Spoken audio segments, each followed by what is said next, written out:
So what's your favorite Western? Is it this one or that one, or maybe it's one of these?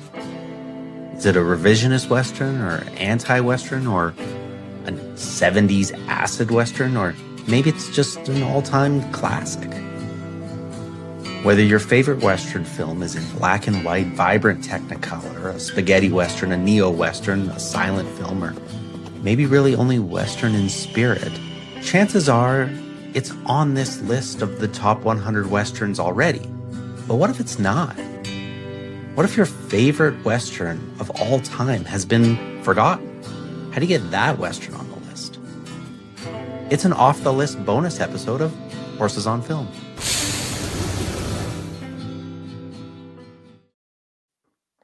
Howdy, y'all. Welcome to another off-the-list bonus episode of Horses on Film. We're talking about Maverick today. I love the fact that we're getting into a couple of these movies that are not on this list, ones we've mentioned a bunch of times. But obviously, you know, we're going off this IndieWire list from 2024. There's 100 movies on it, all of them good, all of them deserving. But there's some that, you know, we think maybe could come off in favor of some other ones that we're going to champion here and there. So let's bring in my co-hosts. There's Scott and Dave. Hello, welcome. Hello. Welcome back to another bonus episode. This one's Maverick. This was Scott's suggestion and one that he's mentioned a bunch of times. It's a comedy Western, but now we kind of get a chance to dig into it a little. What do you think? So as the person who brought this up more than once, outside of like Wagons East and Blazing Saddles, and there's a few other ones.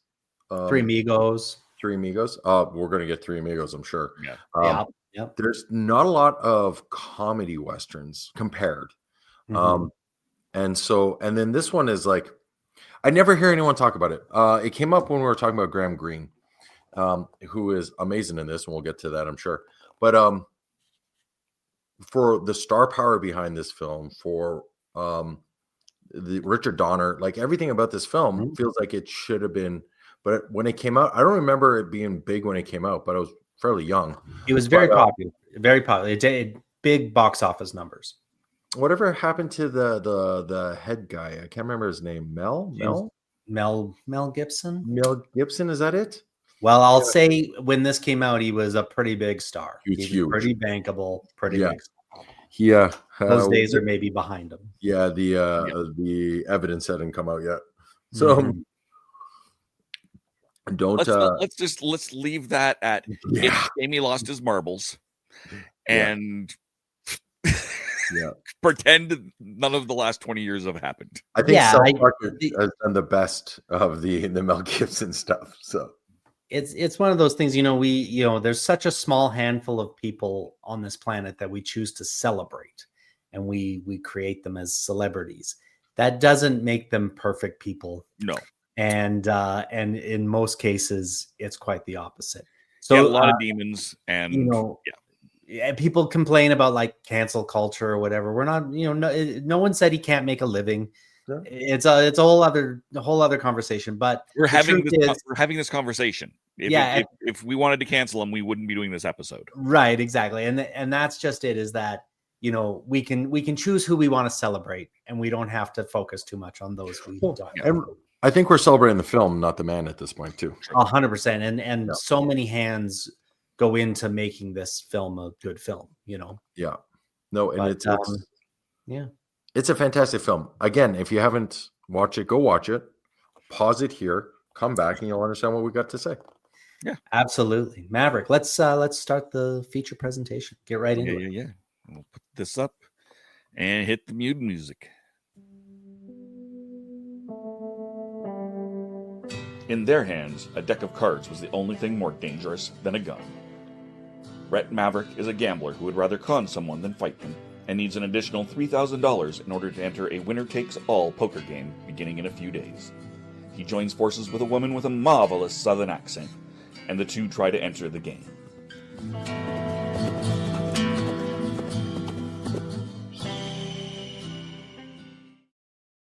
And that's my southern accent. That's pretty good. I was impressed with that one. It's Maverick, 1994. Actually, I thought Jodie Um, Foster was in the chat with us. So no, is that her? is that Directed by Richard Donner, you mentioned Superman, The Goonies, The Omen. He also did the Lethal Weapon movies, which is why you see Mel Gibson in these. The screenplay was William Goldman, Princess Bride, Misery, All the President's Men. From this list, Butch Cassidy and the Sundance Kid. So this is a legendary writer, legendary director. It's based on a TV series which ran from 1957 to 1962 of the same names, created by Roy Huggins. This was the first instance where Roy Huggins got creator credit because there was a little loophole that kept him from getting creator credit on the series. So it was good to see him in there in the credits. It stars Mel Gibson, as we mentioned, Jodie Foster, James Garner, who was the star of the TV series, played the original Brett Maverick, Graham Greene, James Coburn, Alfred Molina. Lots of amazing cameos in there too. We'll get to that in a second. It was filmed August through December 1993 in an amazing amount of places, several places across America's Southwest, including Lake Powell and Warm Creek in Utah, Lee's Ferry and Marble Canyon in Arizona. They went to Lone Pine, California, which is east of LA. I think on one episode I said it was west of LA. I don't know if you've been west of LA lately. There's not much there. kind of West of LA. Manzanar, Big Pine, Yosemite National Park in California, and then all the way up to Oregon, just outside Portland, the Columbia River Gorge. So they really traveled on this. And I think that's a bygone era of these movies that are going to actually take advantage of all these different places around the US. I can't imagine there's many movies. There's movies that go all around the world to get those different looks, but usually something like this. I mean, they had a lot of budget, which is something we'll maybe talk about too. I was nominated for one Oscar, Best Costume Design. It lost, however, to The Adventures of Priscilla, Queen of the Desert, which is pretty costume amazing. Costume heavy movie. So I get it. It's chock full of fun cameos, including Danny Glover, Hal Ketchum, Corey Feldman, Margot Kidder, Alice Cooper, Reba McEntire, Carlene Carter, Clint Black, Waylon Jennings, Kathy Mattea, and Vince and his wife Janice Gill. In September of 1994, Data East Pinball released a pinball machine based on the film, likely making it the only film on this list or in this podcast with a physical pinball game machine. Now, there are virtual ones for The Good, the Bad, the Ugly, and The Magnificent Seven, but possibly no physical pinball machine. I think I've seen a Wyatt Earp one, but it's not on the list. Technically, this isn't on the list, but yeah maybe if there's there's definitely been like gunslinger pinballs and stuff that have maybe been based on like Shootout at the OK Corral and stuff like that, but not necessarily movie licensed with Mel Gibson on the and Jodie Foster and James Garner. I've definitely seen a pinball machine with a trigger, like a gun grip trigger to shoot the balls. Absolutely, I'm sure I've played that one. Absolutely. Yeah. And then remember the Sega hologram game?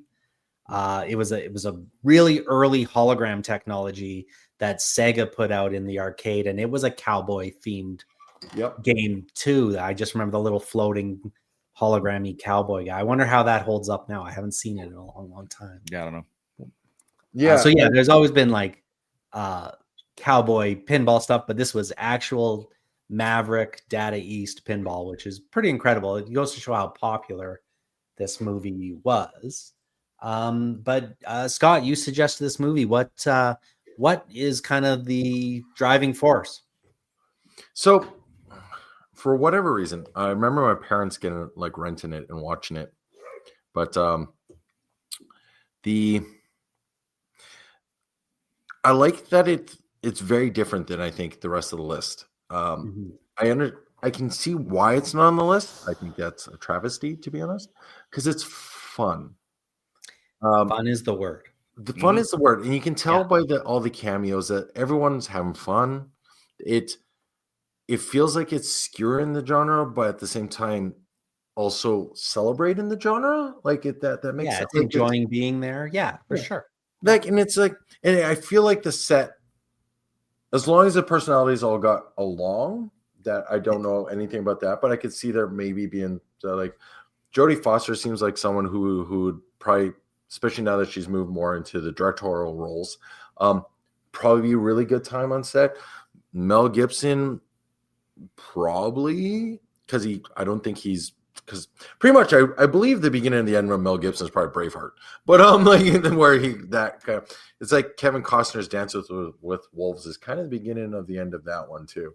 Probably Waterworld actually, but yeah, the Postman Waterworld, yeah, that where he's kind of like it's gone to his head, like and then I don't think we're quite there yet. Where Braveheart really, I think, was the beginning for Mel Gibson on that one. So it means he's still doing his thing. I heard he was a really nice guy in the 80s and the 90s, early 90s.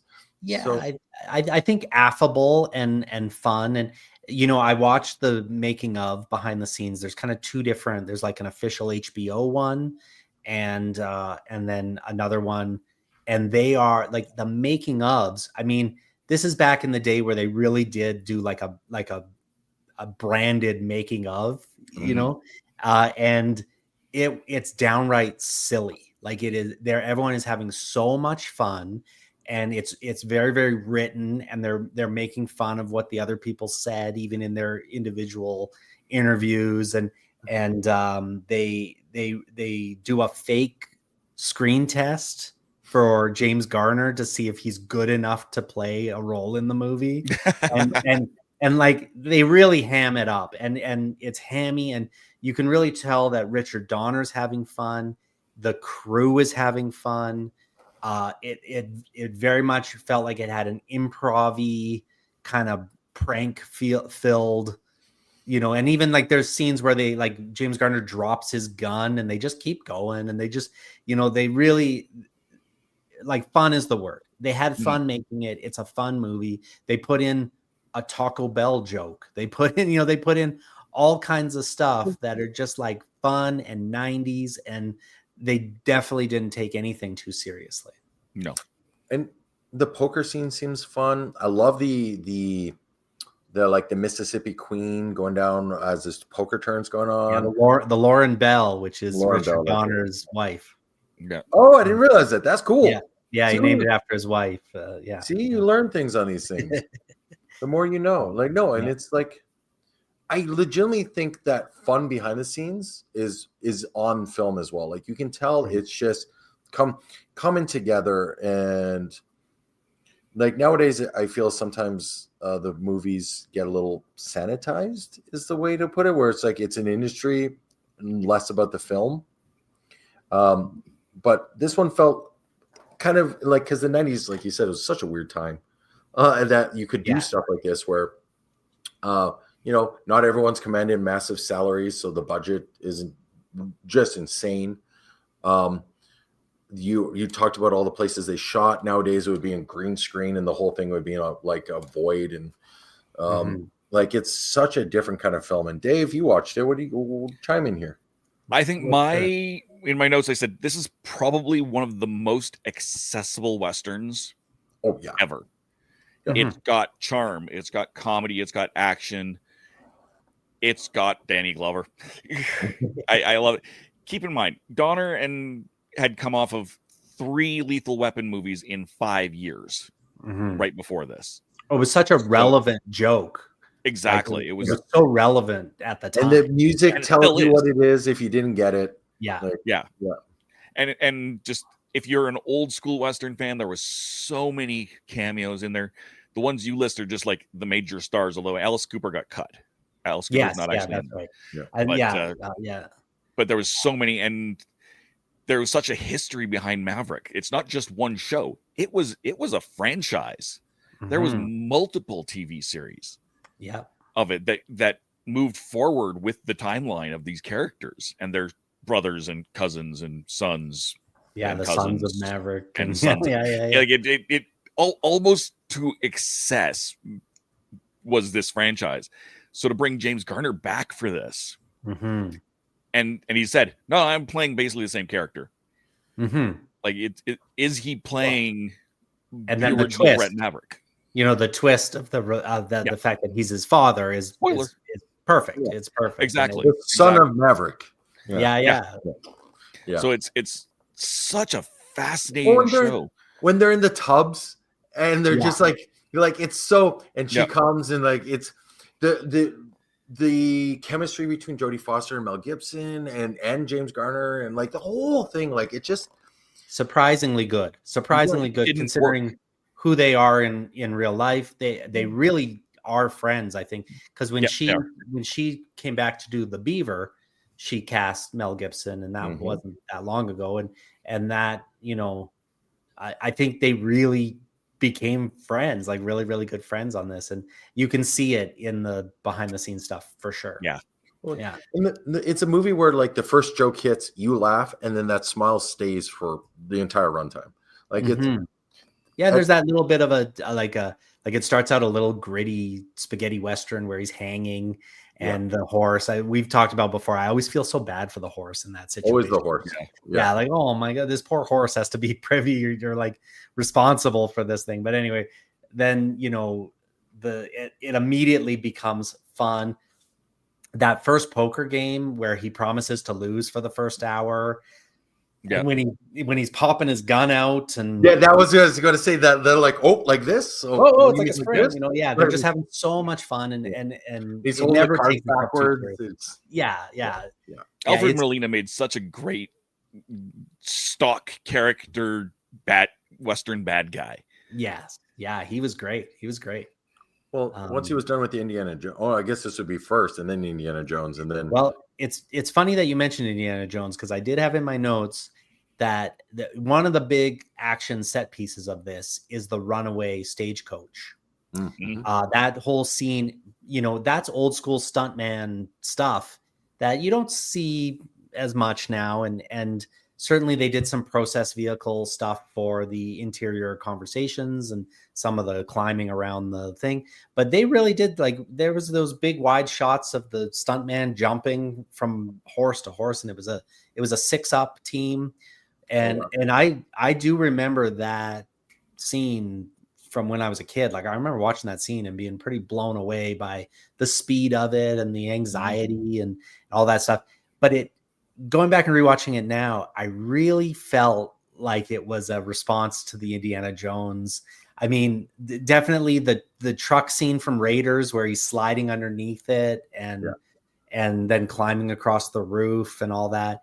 And then even the tank scene in Last Crusade, where the tank's going towards the cliff and he's fighting on the tank, but then when it stops, he gets thrown over the edge and they think he's gone over. And it really felt like it was maybe inspired a lot by the Indiana Jones.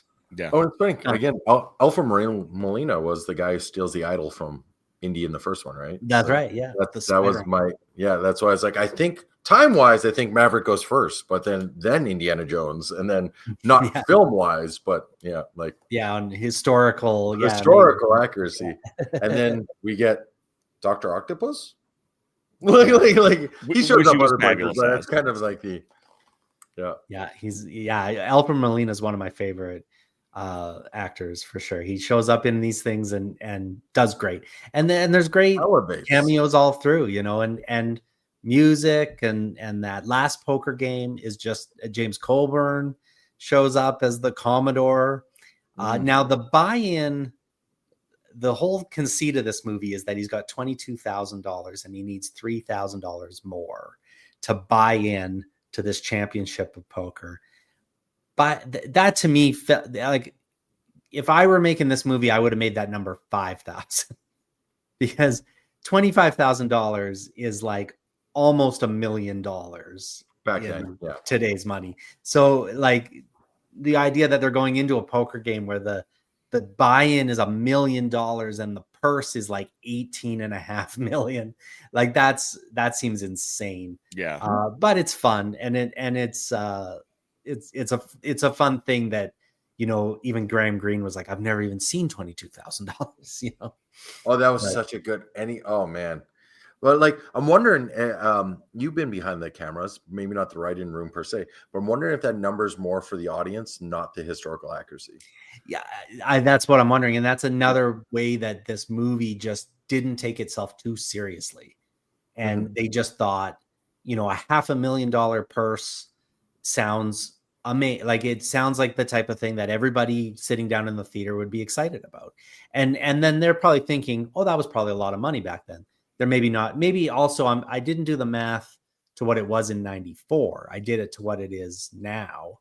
In 94, it was probably maybe $10 million as opposed to 20. Still, that's still. an insane amount. Yeah, and a buy-in of $500,000 is a big buy-in at to be one of 20 that could win the purse. I think as well, like that story, the story structure, the beats are almost cliche in a weird way. Like we've already talked about how like Indiana Jones and stuff, but like I feel there's a freshness on it with the comedy angle and the acting and the cinematography. I actually like a lot. I think some of the shots are really well done. You can feel again that it's lived in, like this is there. They are doing this, and when they throw the first man overboard on for cheating, I like there's something to that. It introduces some stakes, but it's never too bad. Like I don't know how it looks, almost like the Ocean's 11 of the 93, right? Like it's we're having fun. My daughter was walking through the room when they threw the guy overboard, and she said, "That's the punishment for cheating, death." And I was like, "Well, it's a river," and she was like, "Oh, there's no sharks here." Yeah, she thought they were out in the middle of the ocean or something, but I was like, "Yeah, they'll survive, as long as they can swim." But and then who knows how deep it is? But I like the late. Well, it had to be fairly deep for that size of a ship. That's true. Yeah, boat. Riverboat. But I like the second one, the old man, where it's like, in your own time. I'm not going to throw you off, old timer. Just you're still going though. It's like, thank you, goodbye. Yeah, the hat was so good. Like, oh, here we go. Like, that's a man who's been thrown off more than once. Like it's And he was a fairly big star as well. I forget what his name is off the top of my head, but he's a fairly big star, that old man. And the pageantry of it, the whole thing, and the safe and where everything's safe, like, and it was all a ruse because he was gonna steal it anyway. Like they built up this whole thing to just rob it anyway. But also this took place in a time when poker was 5-card stud, and like I don't know a ton about poker, but I've mentioned before when poker came on TV, it was always that Texas Hold'em. Poker, and even in other movies like Hell or High Water and I think Casino Royale, probably the casino version. They switched from Baccarat to Texas Hold'em, like with the river and all that stuff. As opposed to the 5 cards in your hand, the way they did it in this. And there's something kind of nostalgic for that too. That idea of like, oh yeah, this is what poker used to look like in all the old westerns, Yeah. A little I thought you said little westerns. I was like, this is not quite a little western. But like again, like we don't see, without having a major franchise on it, we don't see stuff like this anymore. The Ocean's 11 connection, I think, is, and again, that's a remake just like this, where we, the Brat Pack being pulled forward. We just don't see films like this. I don't think we do. That's my number one takeaway. My very first note is, do they even make fun PG genre films like this anymore? No. It'd be straight to Netflix or even if they did, like I feel like there's these like Play Date and Daddy Daycare and Grown Ups and all those types of things that are those are the PG fun movies, but they're not big budget genre pieces with big stunts and set pieces and double crossing and big actors. I will mention I did get to work with James Garner. He was like the first celebrity that I met basically when I started in film. It was one of the first shows, and it was called Roughing It. It was a Mark Twain story, and he came in as the elderly Mark Twain, telling the story about the young Mark Twain, played by Robin Dunn. And I got to be in his costume fitting, and I got to hear him. I was working for the director Charles Martin Smith, and we got to have like little meetings where he was talking about Mark Twain and how he wanted to play it and stuff. And maybe even to this day, the most like starstruck I've been, outside of Boober from Fraggle Rock. But yeah, that like every now and then I see James Garner in something, and I have to remind myself that I've seen him. Like it's really weird. And then I did a movie with Margot Kidder as well, where it was a female hockey movie, and she was wild. She was just one of the wildest people. Like, she at one point was skating around talking to her daughter, and she completely ate it on the ice and hit the ground hard. And there was like full on concern for her, even from the actors in the scene. And she just kept saying her lines from the ice, and they just tilted down so that they could see her, because she's just a pro. She was just like a crazy pro. And she's pretty funny in this, like as Margaret Mary or Mary Margaret or whoever. Is that the take they used in the film? Do you know? 1,000,000% that's the take they used in the film. Because that's stellar. Like, it may have been the only take they got, because she hit the ground pretty hard. But yeah, wild that she would even be out there on skates. But anyway, yeah, very, very cool scenes with Graham Greene. We've talked about it on several episodes. Yeah. That just the way Graham Greene handled himself in all those scenes, and the humor, making it funny, but then also, playing up all these stereotypes. And even like Mel Gibson had a line even before they encountered the natives, where he doesn't he say something like, I try to kill an Indian every day. It's they deserve it for being on our land before we got here, or whatever. Like, it's incredibly self-aware. Yeah, it's so self-aware, and so like not ahead of its time, but certainly not in any way oh my goodness, not in any way disrespectful of the culture. But no, it was a very meta performance. Well, you see that with the Russian, like, it's, yeah. The Russian, who I suspect is based on Prince Maximilian of Wied, who I've maybe mentioned on air, I don't know, but it's a book that we use a lot as research, where he came over to chronicle the West and the native cultures, and he brought Carl Bodmer along with him to do these amazing paintings. And I noticed in this last rewatch of Maverick that the Russian guy on his little wagon had a painter with him, and the painter was sitting there getting the landscapes and stuff. And I wonder if that was maybe a reference to Maximilian of Wied. But I can see it. Seems plausible. Now, there were some wild twists and turns, not just the double crossing, but I mean, even that whole scene with the natives kind of comes out of nowhere. And when he goes off with them saying that he's going to lose his hands, I never really understood exactly what he was trying to gain out of that.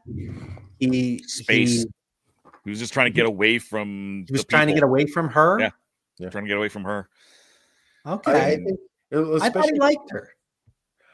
Yeah, but it's one of those, like, there's a friendly competition. Obviously, there's chemistry between them, but I think it's one of those, like, and then because he shows up and he's got his hand and he's like, oh, I only like, I thought that was, and you can tell she genuinely cares, like, but at the same time, she sees them as competition, the poker game, right? So yeah, I always from the start thought, and I maybe I thought of it a little differently, but she really is infatuated with him immediately.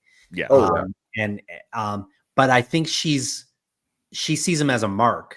She sees him as somebody who's going to, she thinks, oh, this guy is really good and he's going to win this money, and then I'm going to take it from him. So I kind of saw that her motivation throughout is to steal the money from him, not to. And I don't think it's the first. Far from it. I think that's kind of part. She plays the damsel in distress-y kind of whatever, and I think he sees it right away. Like he easily sees it and goes, "Oh, okay, I see the game we're playing." And He's a so poker that's player. He sees the tells. He Yeah. sees the and I'm Game sorry, I have to recommendation. derail us for half a second. If you are listening to this on our podcast, on Spotify, on Apple, whatever, Yeah. you are missing the best cat cameo video footage ever. Oh, So okay. go over to our YouTube channel and subscribe and watch the video. So I have little figures because they're little gaming figures, and she's like batting them around. I was like, "Oh no, those are expensive. Don't do that." And that's I know she's best. Yeah. She's on the back of the chair. She's all over the place. I love it. Yeah, no, she's doing great. She's Sorry, very nice. I had to derail. I couldn't not address the cat. Well, it's the meta of us talking about a movie with a bunch of meta commentary. So yeah, absolutely, and they're having fun. Why shouldn't we be having fun, right? Why not? That's what the point of these bonus ones, right? Like it's introducing. Oh, I thought of another one, by the way. I typed it in, but we'll get there. So, but yeah, no, it's such a, like, again, you can just tell everyone's having fun, and that like, we keep coming back. I need more adjectives for it, but that's just what this film is to me. And every time I watch it, I just, like, again, I'm just happy. Like, it's such a fun time, and I don't know if it's because I was younger when I first watched it, and now I'm starting to understand who all these cameos are and stuff like that. But even without that, it's just a fun story, and it's everyone, like, it's interesting to see how it's told. I like how it starts with the tropes and then just kind of messes with them. Yeah. And again, the Russian in Graham Greene is where really I think they dial it to 11.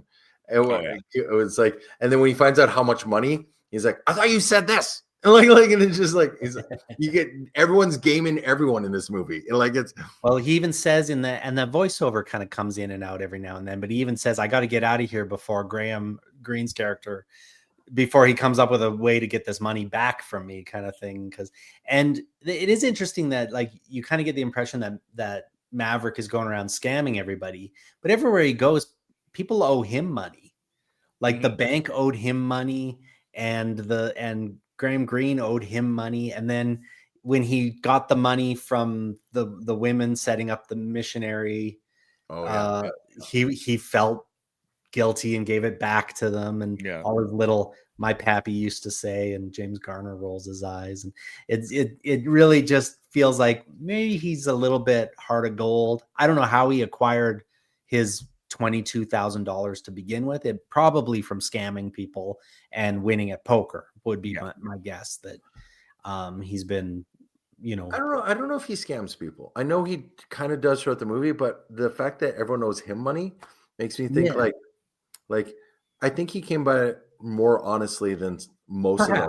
Yeah, scam is not the right word. I think he's just that good of a poker player at reading people, at reading the tells. And it goes back to that original scene where he's like, I promise you, I'm going to lose for the first hour. And he sets his clock, click. Yeah. Which is just done so subtly that I don't think anyone in the scene even notices him going, click. Yeah. And an hour in, click. All right, we're doing this thing. Yeah. And he just starts taking people apart. I don't understand poker well enough to know how he does it.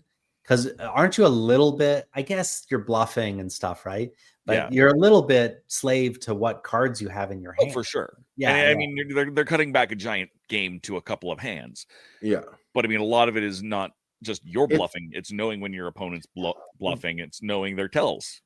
There was that. Sorry, go ahead. No, yeah, I think the movies do you dirty on this one. Because I always saw poker as inches, not miles.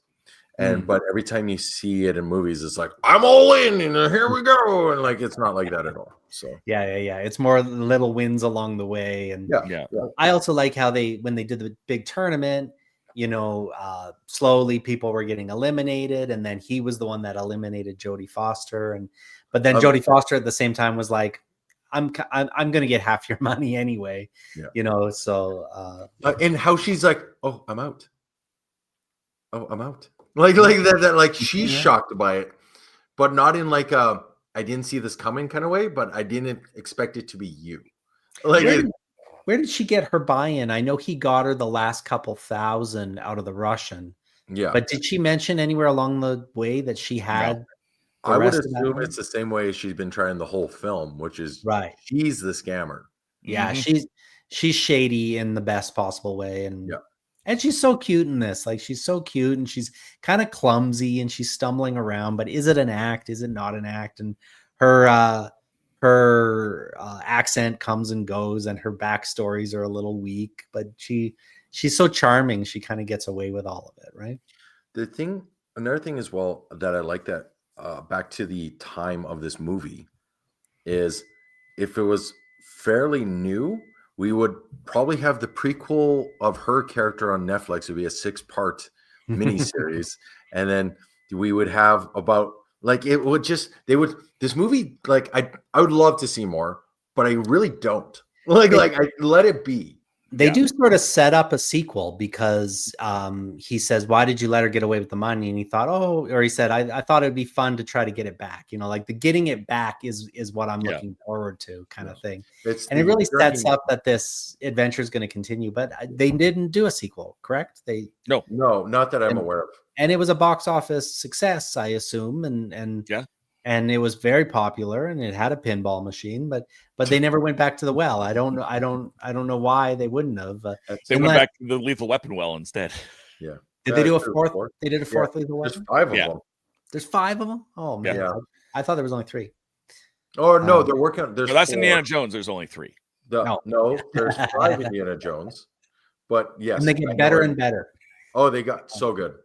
Yeah. So no, the journey is kind of part of the adventure for Mel Gibson's character, right? And like and I like that it kind of like some might see that as a sour note, but it's a happy ending. It's like there's no morally gray in this one, and I like it. He's never too concerned about the actual money. Like that when he's with Graham Greene and he thinks that she took it all, he's pretty devastated. Like when he's getting pranked there. How could she? Yeah. Yeah, but I think that was more about losing to her than it was about the actual loss of the money. He never really seems too overly concerned, and he does give a boot full of it to his dad, and he's willing to give her half of it again for the adventure of getting it back. And yeah, it sort of feels like they're along for the ride. They're having fun on the ride. They're not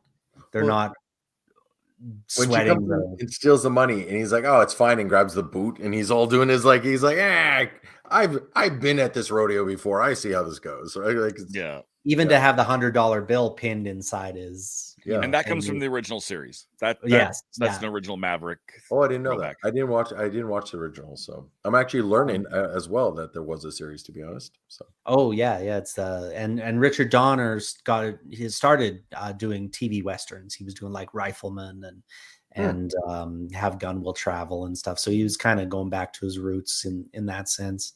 But yeah, it's I mean, you can't say the word fun too many times, and the fact that they filled it with all these cameos, these old Western guys and all these country singers. Then they got together to do, what was it, Amazing Grace? They did a version.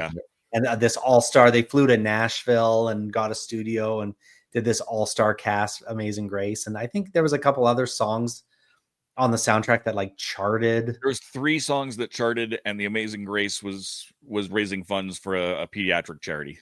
Oh, I love that. How can you even get mad at the? Oh, that's like the cynicism in me goes, but then you're like, no, that's well. Anyway, 1 star. I give it 1. No, I'm waiting for Dave to be like half a star. Pediatric charity.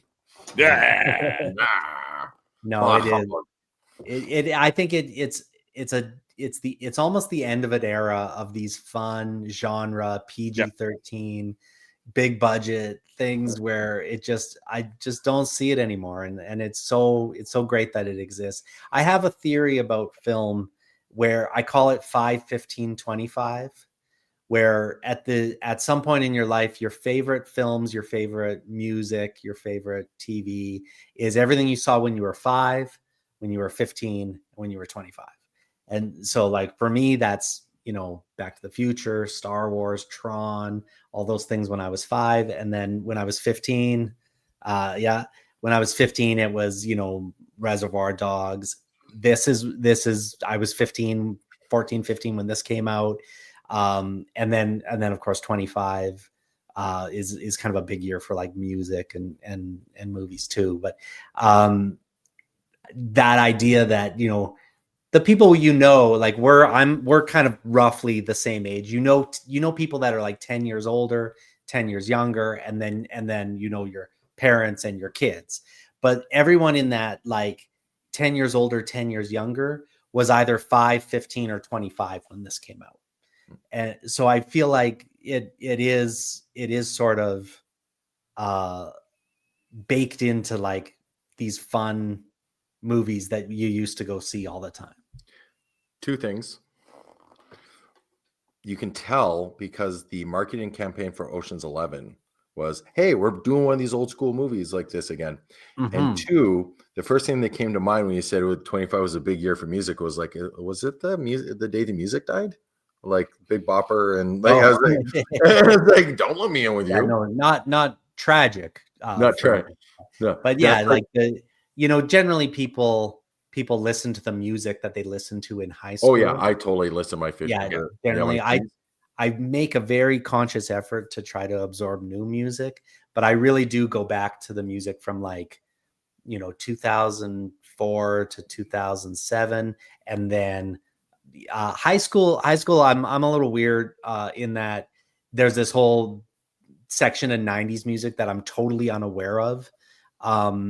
Like I know kind of key, like I really liked Beck and some of this stuff from the 90s, but like my wife, I mean, they just bought tickets to some band called the Goo Goo Dolls that I've never heard of.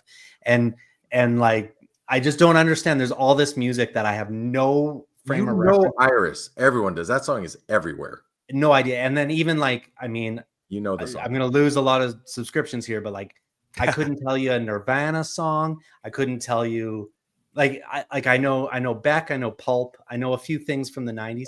But anyway, but the music I listened to in high school was the music from when I was 5. So like Paul Simon, the Beatles, Michael Jackson, you know, things like that. That's because he was 5 in the 50s. Yeah. Paul Simon, and I guess that's more like 60. Well, Graceland was 86, right? So no, I'm throwing it. Big Bopper and stuff was like the 1950s. Heads up. Well, so, and then mid 90s country, like that's Garth Brooks, Shania Twain, Clint Black, Reba McEntire. Like mid 90s country was the first time in a long time that country was pop.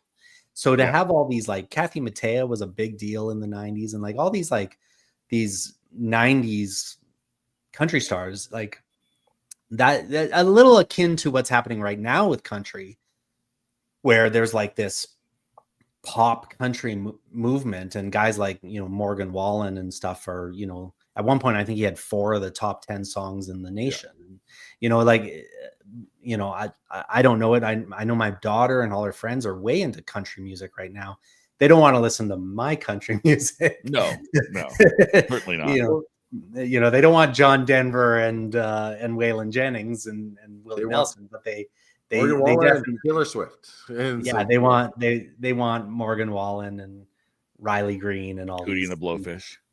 Yeah. Well, Darius Rucker is country. Hootie and I said. Again, Hootie and the Blowfish is one of those things where I know the name, but I couldn't tell you one song they sing. So anyway, you're like, I like how the part of music you're missing is like the only music I listened to for the longest time. Like it's my main. The secret to our audience is go to YouTube, find a song you like, and just let YouTube play, and it'll eventually bring you to other stuff you don't know. Yeah, and that's how I discover new music. But on that note, how many horses are in this film? I would guess. I think the horses on film count for this one. It will stop me from saying fun so many times. Yeah, that's all. I will say this though, but just before we get into that, quick, there, you know, some of these other ones like Shanghai Noon and some of these other kind of fun westerns, I think, do kind of resonate along this same timber. So it's not completely a lost art.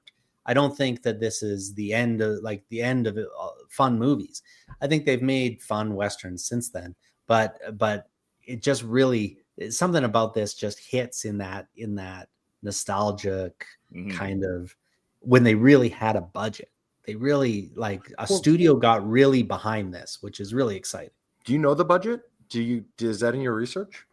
No, you know what? Oddly, and on this, because I'm trying to kind of trying to keep some semblance of like we're judging these movies on the basis of the movie.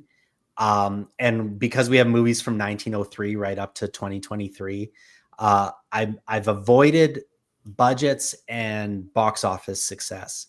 I I I I, I tend to only really look at you know, critical acclaim and top 10 lists and things like that. you want to I'm know? not overly concerned with, because I mean, look at a movie like The Tall T, which was like a B-rated movie.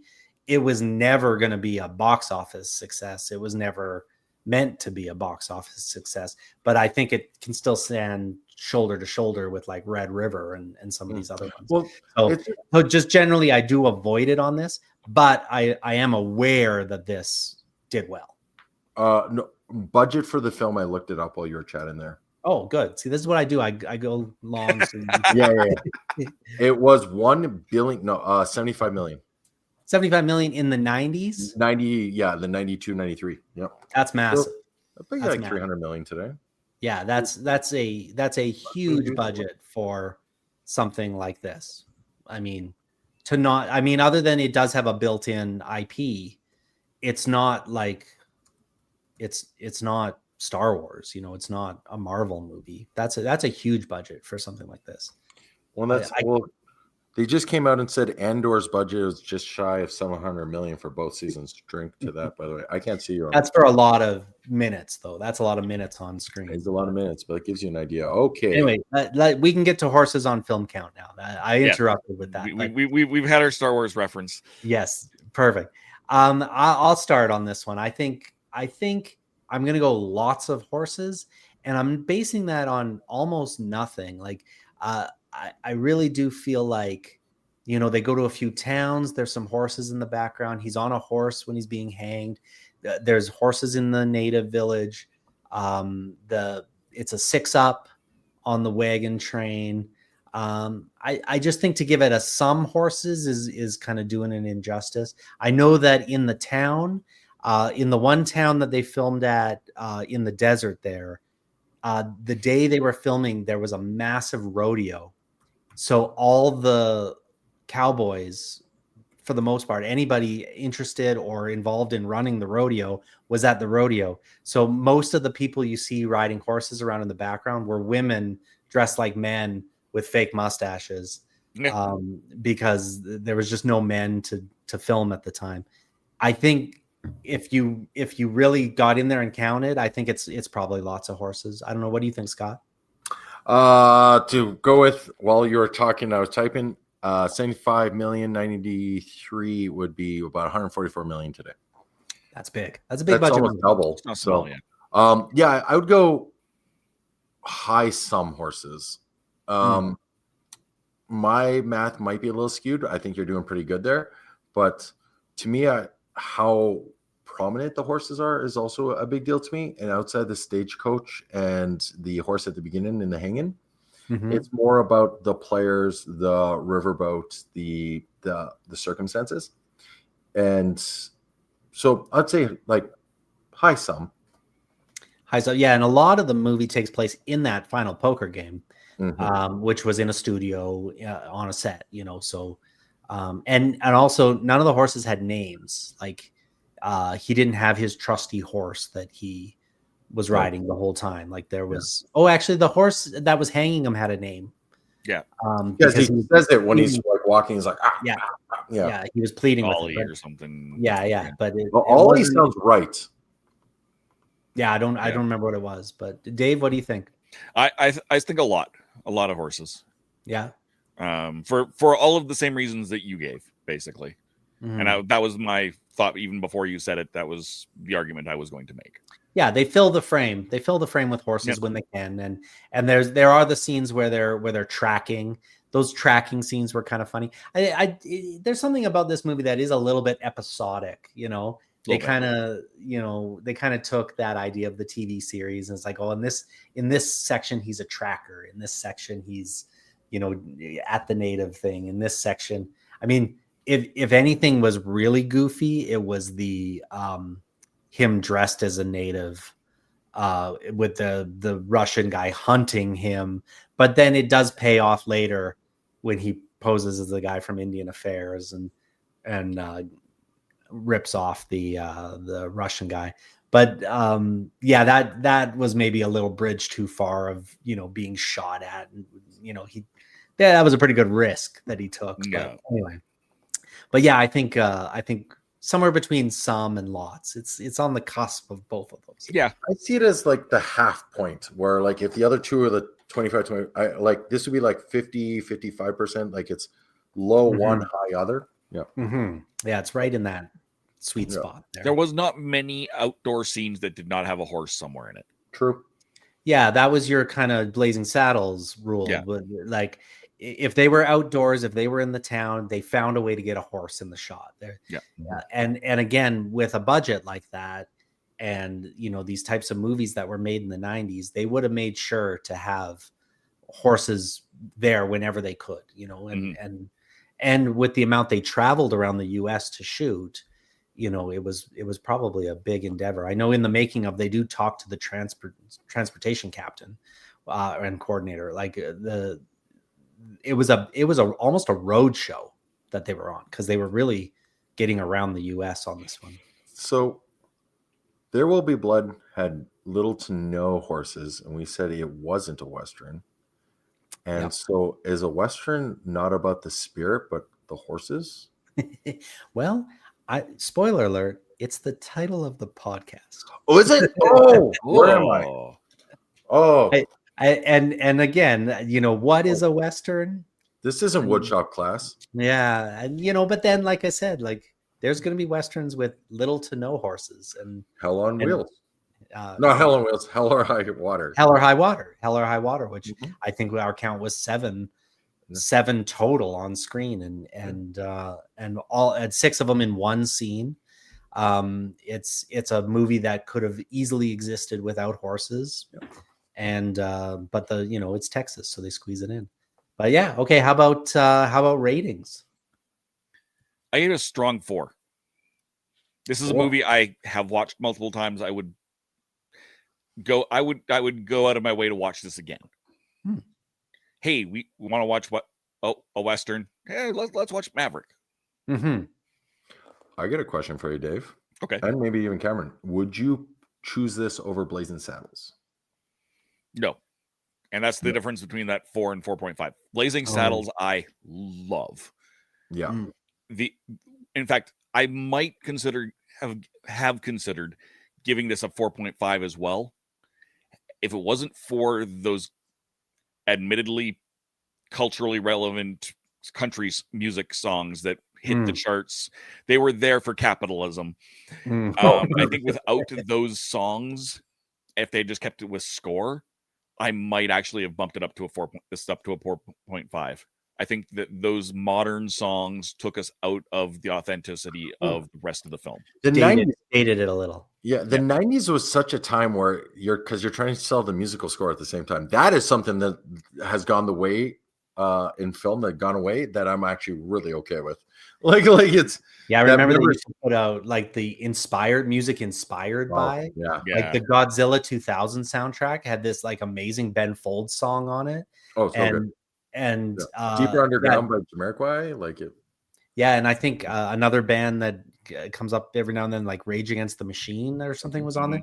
And yeah, it's like none of those songs are in the movie. It's just an album that they put out that's inspired by the movie. The correction, Godzilla was 1998. Oh yeah, 98. Yeah. But no, it was like the Matrix one from 99. That's what reminded me. I was like, I'm pretty sure the Matrix one came out actually after the Godzilla one. But it was all, and then you always had the lead track that was on Much Music. Much Music's MTV in Canada. And they're like, like Moulin Rouge with that kind of thing. My score on this is a 4.5, but I was like, what I've been given 4.5s to are like, I've watched this movie once a year at least since it came out. I love this movie. Hmm. Infinitely rewatchable. Always find more things about it. Um, the, I, if you're in a bad mood, just put it on and just it's impossible afterwards not to just have fun. Again, fun. There it is. Fun. It's just a fun movie, and it's on this list, this top 100 list. I don't feel we're going to get many of these. No. And so the where Dave and I differ is I actually think I would probably put this on over Blazing Saddles. Blazing Saddles suffers from the time period. Not like the cultural stuff is fine. Like it's not fine, but it is of its time period. It's handled as good as that's going to be. And it's more biting and satirical and walks a finer edge. There's no edge in this. Do you want to watch The Simpsons or do you want to watch Family Guy? Yeah, same idea. Or South Park or something, like where it's like, this I put on and I don't really think about. I just let it be and I just soak it in, enjoy a time period where we were talking about Mel Gibson very differently. And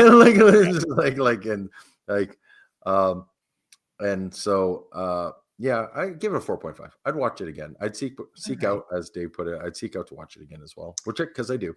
So yeah, it's a perennial favorite for you and your family. Cameron? Well, you guys were 4.5. I think a movie like this is, I think Dave said it perfectly. It's so accessible. And if you're talking about it compared to Blazing Saddles, I can't imagine a group of people, a specific person, anyone where like certainly there's rooms you're in with groups of friends or your wife's friends or whatever, and you go to put on a movie. You're not going to put on Blazing Saddles because that's a dangerous movie to put on. Maybe even the kids are a little too young or grandma's a little too old, or like Blazing Saddles is a little too spicy, at times. This movie, I can't imagine a room of people that couldn't sit down and watch this movie. Like, if you were together with your guys and you want to throw on a movie, they would love this movie. You could sit and watch it with your parents. You could sit and watch it with your grandparents, your aunts. This is such a safe recommendation for anyone who's like, well, I don't really like Westerns. I know you're doing this podcast and you won't shut up about it, but over Thanksgiving dinner. Yeah, I could easily say, go watch Maverick, go put on Maverick and kind of get a taste for what a Western can be. And when you're done watching Maverick, hit the like and subscribe button. And but I find it's interesting that this one is so so Scott approved, whereas Rio Bravo, which kind of gets that same jaunty fun thing. No. The Rio Bravo's problem is pacing. Right. That's where I'm having a problem with Blazing Saddles as well, is pacing. Yeah, Rio Bravo in 90 minutes might be closer to, and then you can't really compare the stunts and the set pieces in Maverick, outweigh Rio Bravo on a huge scale, because they're doing big stunts and fights and the fights in Rio Bravo was just like John T getting tripped, falling down the stairs, and a couple fisticuffs. Whereas that fight scene he does with those 6 guys that he paid off to make it look like he beat them up, those are big Jackie Chan style, fight scenes, which again, so I think movies like this, and you'll see it a lot on my letterbox, they're solid 3s. They're a 3. That 3 out of 5 is a great movie in my opinion. And I just think that it's so accessible, so easy. It's a happy little 3. I currently have it on my letterbox at 2.5. I don't think that's fair. I think I discredit it a little bit because of how silly it is, but that's what makes it good. Well, so I think I got to take that up to a 3, especially in the conversation of Westerns. Yeah, no, I agree. Hey, Dave, you're off the hook. Till next week. You know, and until I we think yeah. personally, I like a 5 to me is like a perfect movie. Oh yeah. Like is a work of art. And you know, and a 4, something like There Will Be Blood, or you know, a 4 is like something that's just, award worthy and really like, um, a special, well-made movie like Past Lives or something like that. Oh yeah. And a 3.5 is something usually that is a 3, but I grew up on it, so I love it, kind of thing.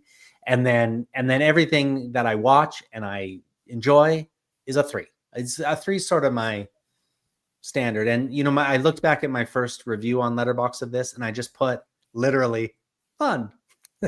It's I don't and that's what it is. It's fun. It's no just a other fun word movie. sums this movie up better. Yeah. Yeah. Charming, fun. Yeah. Yeah. Inoffensive, accessible. Yeah, exactly. And it, like I said, like I can't picture a group of people that wouldn't sit down and enjoy this. Yeah. So if you put it on the list and people were going through the list, this is the most fun they're going to have on the list. Like, Yeah, actually, legitimately. because even though Blazing Saddles is maybe a funnier movie, it's not as much fun as this. Like, I would agree. Yeah, I'll agree with that. So now we're into kind of list worthy. What do you guys think? Is this in a world where you can make your own list? Is this on the list? For me, yes, for sure. Yes. Probably. Yeah, Yeah. like Probably. it's when you make a list like the IndieWire one or the Cowboy and Indians one, there's got to be criteria, and every once in a while, a really good list is Clint Gage over at IGN does this top 10s films, and he'll say like, hey, he breaks down like, hey, for our number 10, here's what we could have picked and why we could have picked it, but we're going to go with this one. Mm-hmm. And he does it in such a way that is easily accessible, about half hour long, and really, really, really fun watches. And he explains why are we going with this one? Oh, hold on, because we're going to get to it later. And I feel Maverick is one of those ones where you're like both of you said, between accessibility, it's fun. Every once in a while, you need one of those on your list. Does it have to be high on the list? Probably not. I'd put it higher than Rio Bravo, for sure. And a lot of people wouldn't. But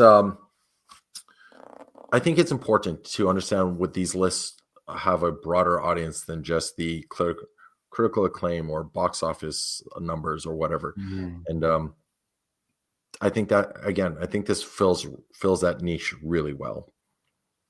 I could live in a world where this is on the list. I really do. I could live in a world where it wasn't too. You do. I think you do. Yeah. Yeah. I'm currently in that world. And yeah.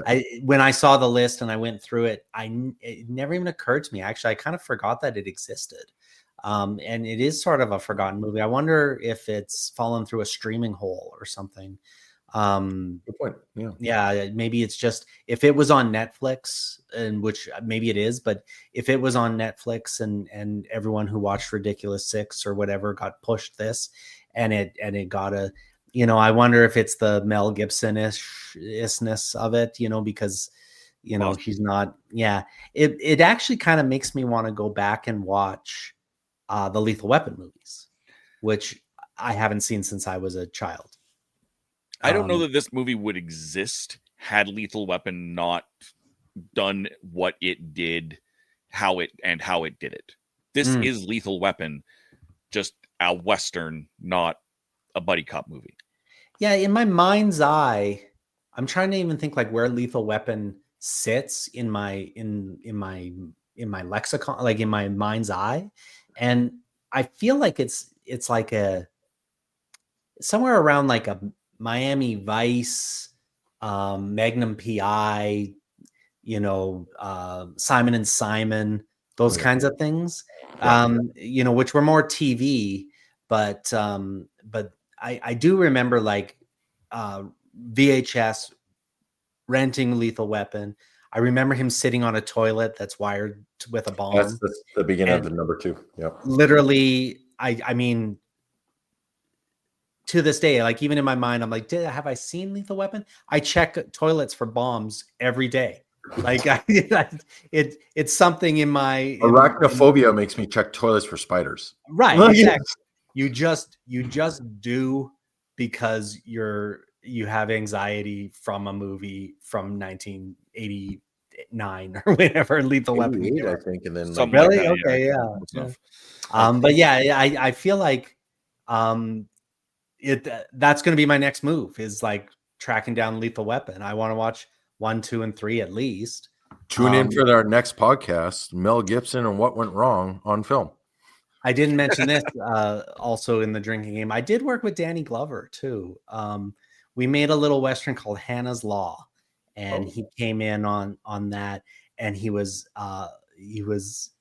too old for this shit in that moment too. Like I think he's been, what was he was like 41 or something in Lethal Weapon when he was too old for whatever, but he was very charming, and he had a black leather like medical bag with him at all times.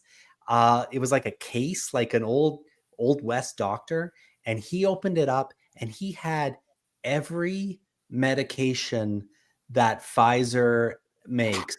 I've never seen more prescriptions and pills and everything. And he literally was just like, it's the only thing that's keeping me going. Like he really is that guy all the time.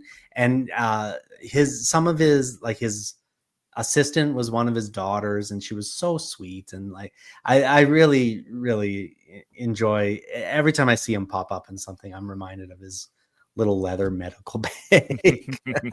But anyway, he's currently 79.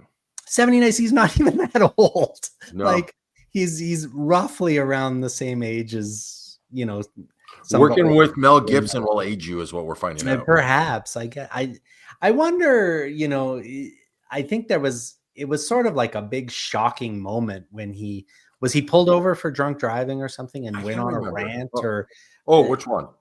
Mel Gibson. That was one of many things. One of many. Oh man.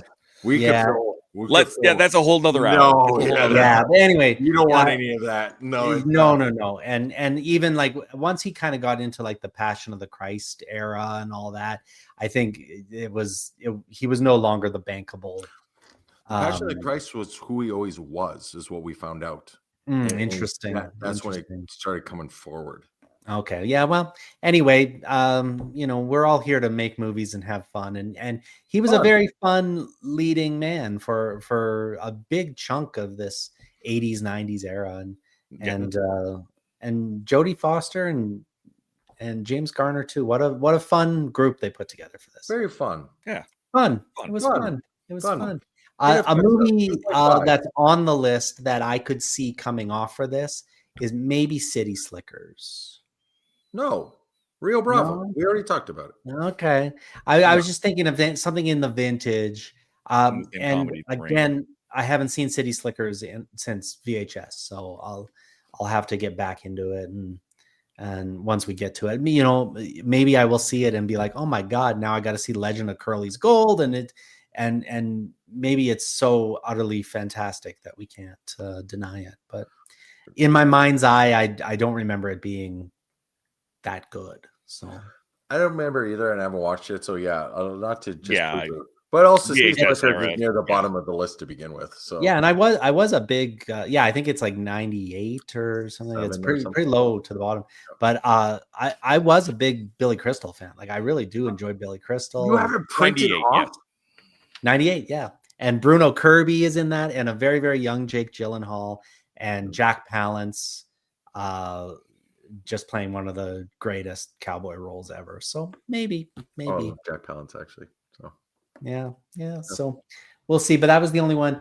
Even on this on these notes I made, I put 2.5. So you guys won me over for 0.5 star. So you got a 0.5 star out of me on the last one. That's true.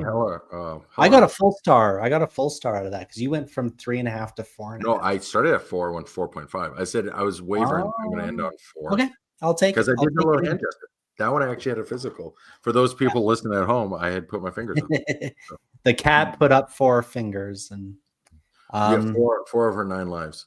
And yes. if she knocks my fingers over, so no, she lives like royalty. So all right, I think does that wrap up everything up?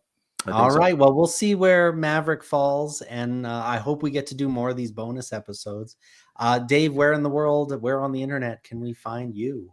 You can find me all over the YouTubes, on Sundays on Spill the Geek Tea at Spill the Geek T1, Tuesdays on The Legend of the Traveling TARDIS, first Thursday of the month, along with Scott and Cameron on Happiness Patrol. That's youtube.com/@happinesspatrolshow. And in between all of that, on my own channel, the Rat Hole DOTCA, that's the rathole.ca, but YouTube does not like URLs in their URLs. Scott, where can we find you? As Dave put it, all the same places. Happiness Patrol, also Horses on Film. Pawn and Pixel should be doing its thing by the time you see it there. And Breakfast Scotch National, where, like I say every week, I try to digest the crazy world out there, which is less fun, and try to make some sense of it. And then I come in and get to chat with you lovely folks. Speaking of, Cameron, where do we find you? I'm always on Letterboxd at Cameron Chapman, reviewing Star Wars, I would say if you're following me on that, I would look for the Lethal Weapon movies. I think those are coming soon. I want to check those out again. And then Horses on Film has its own Letterboxd page. That's where we're keeping track of our lists and our top 4 and our upcoming episodes. This is a bonus episode, so we're going to have a special list for all our off the list bonus stuff. Follow us over there. And then this airs on Spotify, Apple Podcasts, and YouTube. Our YouTube channel is youtube.com/horsesonfilm. And if you're only listening to the audio and you feel like you're missing out on the little video intros that we do, those can be seen on our Instagram, which is instagram.com/horsesonfilmpodcast.